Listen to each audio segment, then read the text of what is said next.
LDF സർക്കാരിന്റെ സ്ത്രീ സുരക്ഷാ പദ്ധതി അട്ടിമറിച്ച് നിലമ്പൂർ നഗരസഭയിലേക്ക് ഡിവൈഎഫ്ഐ മുനിസിപ്പൽ കമ്മിറ്റി പ്രതിഷേധം നടത്തി. ഫെബ്രുവരി 11 സംസ്ഥാനത്തെ 10 ലക്ഷത്തിൽ അധികം സ്ത്രീകളിലേക്ക് സഹായം എത്തിയപ്പോൾ നിലമ്പൂർ നഗരസഭയിലെ ഒരാൾക്ക് പോലും സഹായം എത്തിയിരുന്നില്ല.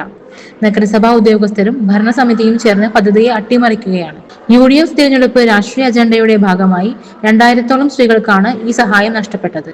കേരള ഗവൺമെന്റ് സാധാരണക്കാരായ വീട്ടമ്മമാർക്ക് വേണ്ടി പ്രഖ്യാപിച്ച സ്ത്രീ സുരക്ഷാ പദ്ധതി ഈ 11-ാം തീയതി മുഖ്യമന്ത്രി ഉദ്ഘാടനം ചെയ്യപ്പെട്ടു.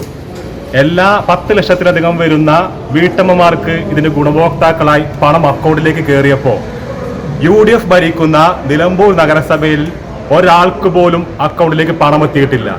ഈ ഭരണസമിതി ഈ സർക്കാരിന്റെ ഈ പാവപ്പെട്ട സ്ത്രീകൾക്ക് വേണ്ടി പ്രഖ്യാപിച്ച ഈ പദ്ധതിയെ അട്ടിമറിക്കുന്ന സമീപനമാണ് നിലമ്പൂർ മുനിസിപ്പാലിറ്റി സ്വീകരിച്ചിട്ടുള്ളത്. ഇത് തികച്ചും പ്രതിഷേധാർഹമാണ്. ഈ നാട്ടിലെ സാധാരണക്കാരായിട്ടുള്ള പാവപ്പെട്ടവരായിട്ടുള്ള വീട്ടമ്മമാരുടെ വെല്ലുവിളിയായിട്ടേ കാണാൻ കഴിയൂ. ഇതിനെതിരെ ശക്തമായിട്ടുള്ള പ്രതിഷേധം വരും ദിവസങ്ങളിൽ ഉയരും. ഈ ഗുണഭോക്താക്കളായിട്ടുള്ള സ്ത്രീകളെ അണിനിരത്തിക്കൊണ്ട് നിലമ്പൂർ മുനിസിപ്പാലിറ്റിയിലേക്ക് ബഹുജന പ്രക്ഷോഭം സംഘടിപ്പിക്കാനാണ് ഡിവൈഎഫ്ഐ തീരുമാനിച്ചിട്ടുള്ളത്.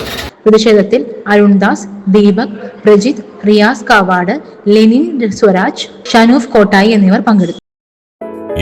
Gold, pure gold. Group Nilambur.